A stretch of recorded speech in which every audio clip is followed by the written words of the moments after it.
चला, आज एका अशा कथेबद्दल बोलूया जी श्रद्धा आणि प्रेमाची एक वेगळीच परिभाषा सांगते.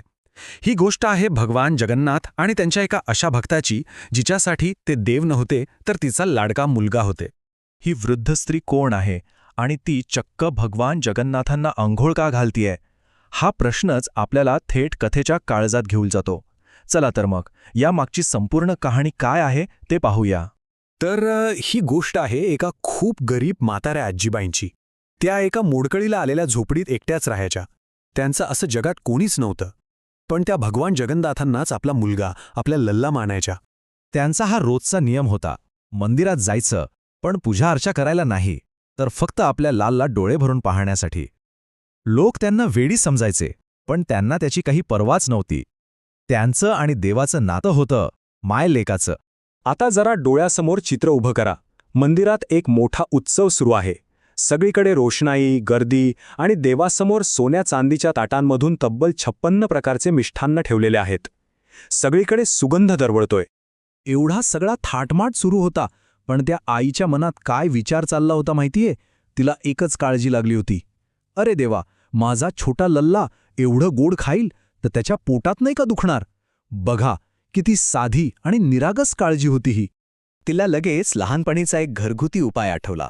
पोट बिघडल्यावर तिची आई तिला कडुलिंबाचं चूर्ण द्यायची. बस त्याच मायेनं, त्याच काळजीनं तिने आपल्या लल्लासाठी स्वतःच्या हाताने कडुलिंबाची पानं वाटून औषध तयार करायला घेतलं. आणि मग ती बाई मोठ्या आशेने ते छोटंसं मातीचं भांडं घेऊन मंदिराकडे निघाली. पण इथूनच खरं तर कथेला एक वेगळं दुःखद वळण मिळतं. म्हणजे बघा, फरक किती मोठा आहे. एका बाजूला मंदिराची ती श्रीमंती, ते 56 भोग, सोन्या चांदीची ताटं, आणि दुसऱ्या बाजूला त्या आईचं ते निस्वार्थ निर्मळ प्रेम जे एका लहानशा मातीच्या भांड्यात आणि कडुलिंबाच्या पावडरमध्ये सामावलेलं होतं. पण मंदिरात केल्यावर तिचं स्वागत कसं झालं? तिथल्या पारेकऱ्याने तर तिच्यावर शब्दांचा माराच केला. तो तिच्यावर ओरडला, म्हातारे, वेडी झालीस का? देव सोन्याच्या ताटात जेवतो, त्याला तुझ्या या धुळकट औषधाची काय गरज? चल हो बाजूला. आणि इतक्यावरच तो थांबला नाही. त्याने तिच्या हातातून ते मातीचं भांडं हिसकावून घेतलं आणि जमिनीवर आपटून फोडून टाकलं. क्षणार्थात सगळी पावडर मातीत मिसळून गेली. जसं ते मातीचं भांडं फुटलं ना, तसंच तिचा काळीज तुटलं. बिचारी रडत रडत आपल्या झोपडीकडे परतली. पण ही गोष्ट फक्त त्या आईपुरती मर्यादित राहिली नाही. कारण तिचा अपमान म्हणजे जणू काही देवाचाच अपमान होता. आणि याची प्रचिती त्याच रात्री पुरीच्या राजाला आली. राजा गाढ झोपेत होता आणि त्याला एक विचित्र स्वप्न पडलं. स्वप्नात साक्षात भगवान जगन्नाथ आले होते. पण कसे? त्यांचा चेहरा अगदी पांढरा भटक पडलेला आणि पोट दुखत असल्यासारखं त्यांनी ते घट्ट दाबून धरलेलं. आणि देवाने राजाला जे सांगितलं ते ऐकून राजाच्या पायाखालची जमीनच सरकली. देव म्हणाले, राजा, तुझ्या राज्यात माझ्या आईचा अपमान झालाय. ती माझ्यासाठी औषध घेऊन आली होती, पण तुझ्या माणसांनी तिला हाकलून दिलं. जोपर्यंत ती मला ते औषध देत नाही तोपर्यंत माझं हे पोट दुखणं थांबणार नाही. राजा खडबडून जागा झाला. अंगाला दरदरून घाम फुटला होता. त्याला आपली भयंकर चूक कळली होती. त्याने जराही वेळ न घालवता त्याच मध्यरात्री आपल्या सैनिकांना आज्ञा दिली की त्या स्त्रीला शोधा जिला साक्षात देव आई म्हणत आहेत. एकीकडे राजाचे सैनिक त्या बाईला शोधायला धावत होते, पण दुसरीकडे आपल्या आईला भेटायला आतुर झालेला देव काही थांबायला तयार नव्हता. त्याने स्वतःच पुढाकार घेतला. ती बिचारी दुःखात बुडून आपल्या झोपडीत बसली होती आणि इतक्यात दारावर एक हलकीशी थाप पडली आणि एक लहान गोड आवाज तिच्या कानावर आला, आई, ओ आई, दार उघड.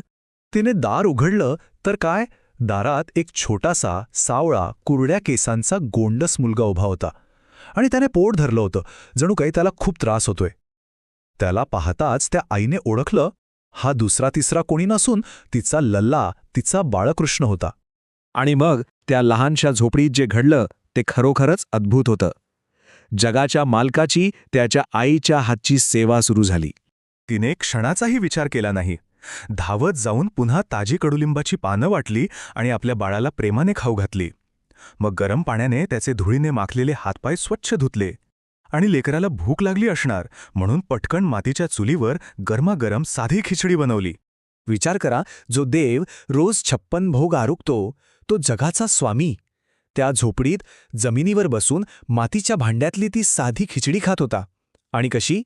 इतक्या आवडीने, जणू काही त्यापेक्षा चविष्ट जगात दुसरं काहीच नाहीये. तिच्या ह्या साध्याशा प्रेमळ कृतीने एक अशी परंपरा सुरू झाली जी आजही त्या मंदिरात पाळली जाते. तिच्या भक्तीचा तो एक कायमस्वरूपी वारसा ठरला. दुसऱ्या दिवशी सकाळी जेव्हा राजा शोध घेत घेत तिच्या झोपडीपाशी पोचला तेव्हा आतलं दृश्य पाहून तो थक्कच झाला. संपूर्ण झोपडी एका दैवी सुगंधाने भरलेली होती आणि ती आई, तिच्या चेहऱ्यावर एक वेगळंच तेज, एक विलक्षण आनंद होता. राजाला सगळं समजलं. तो सरळ तिच्या पाया पडला. पुढे त्या वृद्ध स्त्रीला लिंगी माता हे नाव मिळालं आणि त्यांच्या त्याच प्रेमाच्या सन्मानार्थ आजही जगन्नाथ मंदिरात मुख्य 56 भोगानंतर देवाला थोड्याशा कडुलिंबाच्या पावडरचा प्रसाद अर्पण केला जातो. ही प्रथा त्याच घटनेची आठवण करून देते. तर मग यावरून काय कळतं? भक्तीचं खरं रूप कशात आहे? मोठ्या पूजा अर्चेत, सोन्या चांदीच्या ताटांमध्ये, की प्रेमाने केलेल्या एका साध्या निस्वार्थ कृतीमध्ये? हा प्रश्न विचार करायला लावणारा आहे, नाही का?